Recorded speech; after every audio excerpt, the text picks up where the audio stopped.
Et tout de suite, on va continuer à parler justement décarbonation, ces enjeux d'impact, ces enjeux cruciaux, encore plus cette année, face aux mouvements géopolitiques, à ces problèmes justement de taxes, peut-être qui s'annoncent sur les énergies. Je reçois le président du groupe Thermi Lyon, Florent Monnier. Je reçois également la fondatrice de Lise, Delphine Gréco. Bonjour. Bonjour. Mes deux invités sont en train de me rejoindre puisqu'on va parler d'une étape importante. On va le voir hein, avec un investissement de 4 millions d'euros pour tout ce qui a accès justement à la décarbonation, aller décarboner ses process dans une filiale. Rapidement, est-ce qu'on peut revenir chacun sur vos présentations puisque vous êtes prêts malheureusement. Bon, alors honneur aux femmes, on va partir avec vous justement Delphine. Rapidement, 2 mots sur la fondation s'il vous plaît. Oui, donc Delphine Gréco, déléguée générale, je ne suis pas fondatrice, hein, déléguée générale de la fondation Elise, Industrie Lyon Saint-Étienne. C'est une fondation qui encourage, promeut et aide au développement des projets qui permettent à tout à chacun, grand public, jeunes, actifs, de venir en redécouverte de l'industrie locale, de ses activités, de ses métiers, de l'importance d'avoir des activités industrielles, donc de l'acceptation de l'industrie aussi sur nos territoires. Alors sur votre site, et moi j'ai remarqué un reconnect, Oui. une parenthèse entre projet et habitants. Clairement, c'est l'humain qui est au centre de tout. Tout à fait. L'idée, c'est de reconnecter, de refaire proximité, de recréer un lien direct entre les environnements industriels, donc les inviter à s'ouvrir davantage, ils le font. Ils commencent à le faire de plus en plus, mais ils créent de multiples occasions pour qu'ils le fassent encore mieux et encore plus souvent. Et reconnecter avec les habitants des bassins industriels, parce qu'il y a clairement eu des époques où on a distancié les activités industrielles de leurs principaux finalement consommateurs. Les industries nous aident à vivre au jour le jour, donc c'est recréer ce lien direct entre nos usages et l'industrie qui nous aide tous les jours à vivre et à mieux vivre. Alors allons peut-être avec quelques chiffres sur le terrain, dans l'action. Combien d'industriels accompagnez-vous? Les secteurs d'activité peut-être aussi, vous privilégiez? Alors, on est vraiment tout type d'industrie du moment où on fabrique. On est vraiment sur la production industrielle. L'idée, c'est de remettre en visibilité cette production territoriale. En termes de nombre d'industriels, on ne les compte pas tous parce qu'en fait, l'idée de la fondation, c'est d'être une fabrique à projets. On va nous détecter des projets, on va les aider à se développer sur les territoires. Et donc, tous ces projets, on en a une dizaine aujourd'hui, au bout de 4 appels à projets. Ils vont eux-mêmes créer des partenariats avec des industriels au niveau local. Donc on peut à chaque fois, de manière exponentielle, les calculer. Après, on a des partenariats privilégiés directement au niveau de la fondation. Florent Monnier fait partie des industriels d'ailleurs avec lesquels on a des rapports privilégiés. Donc ils sont une bonne dizaine aujourd'hui à nous soutenir en tant que mécènes, puisque pour soutenir des projets, il faut du mécénat. Il faut faire pot commun entre des collectivités, donc du pouvoir public et des acteurs privés qui sont en capacité d'agir ensemble, localement, pour soutenir cette industrie dont on a tant besoin. Comment est-ce que vous travaillez justement en synergie au sein de cet écosystème? Est-ce qu'il y a des process? On vient de comprendre les moyens, on se pose toujours la question évidemment pour une fondation. Ouais. Concrètement? Nous, on travaille aujourd'hui par appel à projet.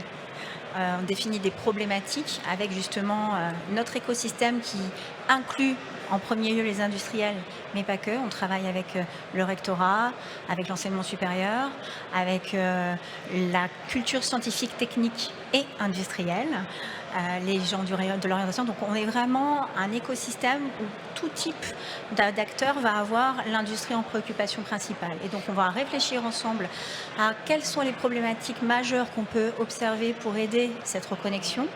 Et ensuite, on va transformer ces problématiques en thématiques d'appel à projet, appeler tous les opérateurs, les acteurs du territoire qui ont une solution à venir candidater. Nous, on va même les aider à faire équipe ensemble, parce que souvent, ils ont des solutions qui peuvent être juste observer un aspect plutôt qu'un autre. Donc, on va les aider à faire équipe et on va les accompagner pendant 2 ans à développer leurs solutions ensemble ou de manière isolée pour faire davantage parler de l'industrie sur les territoires et faire découvrir ces magnifiques entreprises à un plus grand nombre possible. Alors Florent Monnier, on entend parler là de projets. On va revenir sur un des cas qui vous concerne. C'est Trempelec. C'était quoi l'enjeu au départ, à la réflexion en amont? Alors, bonjour, merci pour votre invitation. Donc l'enjeu de Trampelec, c'est d'abord un enjeu de différenciation par rapport à nos concurrents.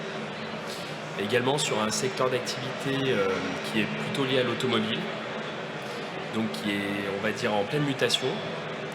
Et ce qu'on a identifié, c'était une opportunité de proposer un nouveau procédé, un procédé qui est décarboné, mais qui est également un procédé qui se réalise sur des pièces à haute valeur ajoutée, donc qui peut amener à la fois de la valeur ajoutée pour l'entreprise, pour les clients, pour nos salariés également, dans la qualité de vie au travail, donc dans la qualité de vie dans l'atelier lui-même. Donc on a identifié cette opportunité, on a été, bien sûr, il y a une prise de risque qui est très importante, puisqu'il y avait 4 millions d'investissements pour un site qui fait entre 6 et 7 millions d'euros de chiffre d'affaires, donc c'est quand même très significatif comme risque. Donc on a pu également profiter d'un mécanisme de l'ADEME qui était très particulier en sortie du Covid, qui permettait d'avoir un taux d'aide très important en dérogation des règles de l'Union européenne, et donc qui nous a aidé à réduire le risque. Aujourd'hui, on a identifié certains clients qui sont très sensibles sur cette partie décarbonation. Pour l'instant, l'automobile est un peu encore entre les deux, c'est-à-dire qu'il y a pour l'instant quelques clients qui sont prêts à entrer dans ce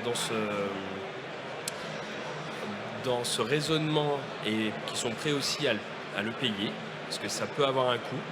Donc dans le business model du site, c'est quelque chose qu'on a pris en compte.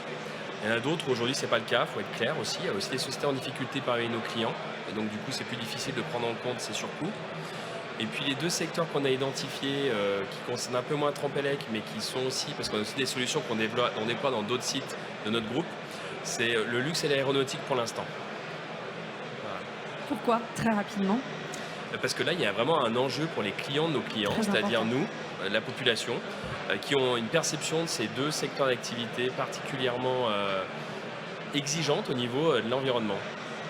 Dans ces projets, l'enjeu, c'est quoi? C'est l'attractivité, la compétitivité Moi, j'aime bien valider et financer des projets qui touchent tous ces éléments-là.